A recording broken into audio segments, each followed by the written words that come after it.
ఏడుంది బే కాంగ్రెస్ లా ఇవాళ బట్టి గారు ఉప ముఖ్యమంత్రి అయినరా, బీజేపీలో ఏడున్నారా, దళితుడు స్పీకర్ అయినరా, కాంగ్రెస్ లా మంత్రులు అయినరా, నలుగురు ఏడున్నారా, బీజేపీలో ఏ రాష్ట్రంలో ఉన్నారా? నేను చూపెట్టలేని కొన్ని వీడియోలు భయంకరంగా దళితులని చంపుడు. లేరు, నువ్వు చెత్త నింపితే అది నిజం కాదు.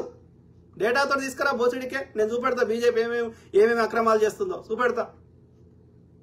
నిన్న ఒక బీజేపీ వాళ్ళ మీటింగ్ జరిగితే ఎస్సీ నేను చెప్తుంది ఆడ. ఎస్సీ అయితే ఏమైంది? దొంగ ముండలు.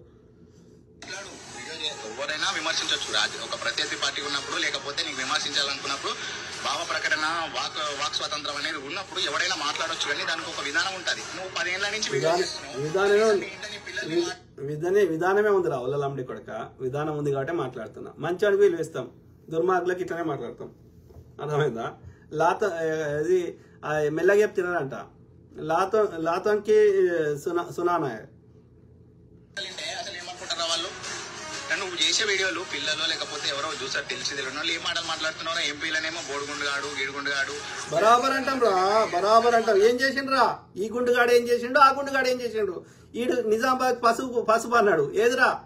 మళ్ళా లాస్ట్ కి మళ్ళా ఫస్ట్ వద్దన్నాడు, స్పైస్ బోర్డు అన్నాడు, మళ్ళా ఇదన్నాడు, అదన్నాడు, ఇక నిజాం షుగర్ ఫ్యాక్టరీ తెరిపిస్తాడు. ఒక్క కేంద్రం నుంచి ఒక్క నిధులు తీసుకొచ్చి చెప్పరా? ఈ గుండుగాడు ఏం చేసిండు, ఆ గుండుగాడు ఏం చేసిండు. లెఫ్ట్ భావజాలము, ఎక్స్ట్రీమ్ ప్రోగ్రెసివ్ థాట్స్ అన్నటువంటి ఈటల రాజేందర్ గారు ఏం తెచ్చిండు మల్కాజ్గిరికి? వాడు కరీంనగర్ కి బండి సంజయ్ గారు ఏం తెచ్చిండు? వీడు రఘునందన్ గారు ఏం తెచ్చిండు? ఇంకో వీడు ధర్మపురి అరవింద్ గారు ఏం తెచ్చిండు? ఒక్కడన్నా ఒక 5 పైసల పని చేసి పెట్టిరా? దొంగ నా కొడుకులు.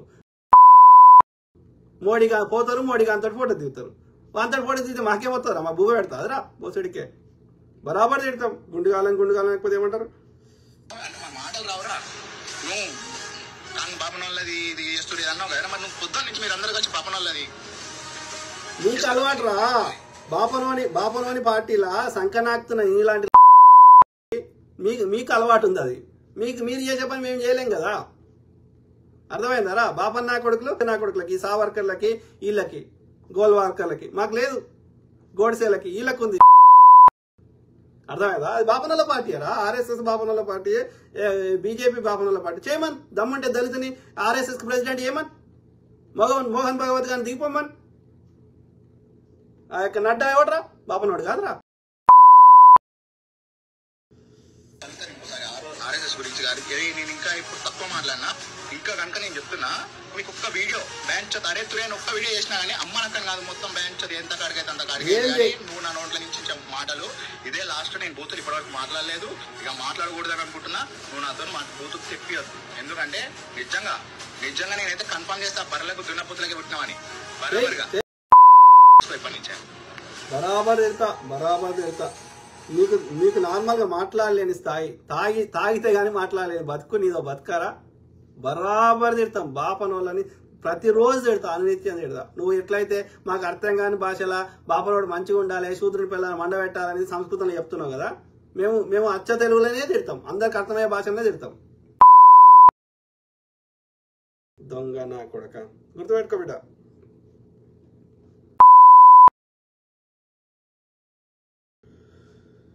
మీ కామెంట్ చదువు.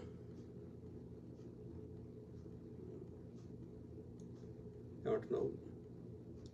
రవి కిరణ్ కుంటాం. Thank you to all my brothers, sisters, friends everyone. Thank you. Kumar Mahender, మీతో మాట్లాడొచ్చా బ్రో? తప్పకుండా బ్రదర్, తప్పకుండా. కుమార్ మహేందర్ బ్రదర్, తప్పకుండా మాట్లాడదాం కాల్ అయిపోయినాక. అంటే ఇప్పుడు నైట్ అయింది కదా, ఇండియాలో morning time. Nagesh Devarakonda, you are a great personality అన్న. Thank you to all my brothers, sisters, friends everyone. తప్పదు బ్రదర్. ఎందుకంటే మనము కామ్గా ఉంటే వీళ్ళు మనని ఇంకా అనగదొక్కుతారు. మనం వద్దు. బంతిని ఎంత కిందకి కొడితే అంత పైకి లేస్తుంది. మనం కూడా అంతే. ఓకే, ఇక మనం ఇప్పుడు వాడు ఈ ఆపరేషన్ ఒప్పుకున్నాం అనుకో, మన తాత ముత్తాతల లెక్క. ఇక మనని మళ్ళీ ఒక 100 ఏళ్ళలో మళ్ళీ కొన్ని జనరేషన్స్ మనని బతకనియాడు. ఇక కాబట్టి వాళ్ళకి కర్రు కాల్చి వాత పెట్టాల్సిందే. బాపనోని వెలివేద్దాం. మనం ఇవాళ ఏ వర్ణ వ్యవస్థలో మనకి ఈ కుల వృత్తులు పెట్టిండో ఏ కుల వృత్తోడు బాపనోడికి ఏ సేవ అందించదు. అప్పుడు తెలుస్తుంది ఆ నొప్పి ఏదో వానికి. That will be the big punishment for them. ఏ బ్రాహ్మణుని పూజకు విలువద్దు. పూజలు కావాలంటే మనమే దేవుని మొక్కుంటే చాలు, నీకు పూజలు కూడా అవసరం లేదు.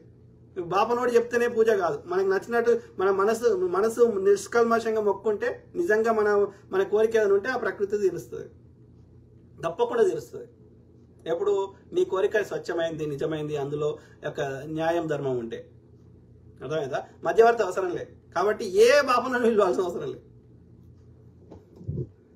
చక్కగా చేద్దాం, వాళ్ళకి సరిగ్గా గుణపాఠం చెప్పుదాం, తెలవాలి వాడికి అయ్యో ఏం చేయాలో అర్థం కాక ప్రతి బాపనోడు వచ్చి ప్రతి శూద్రుని కాలు పట్టుకోవాలి.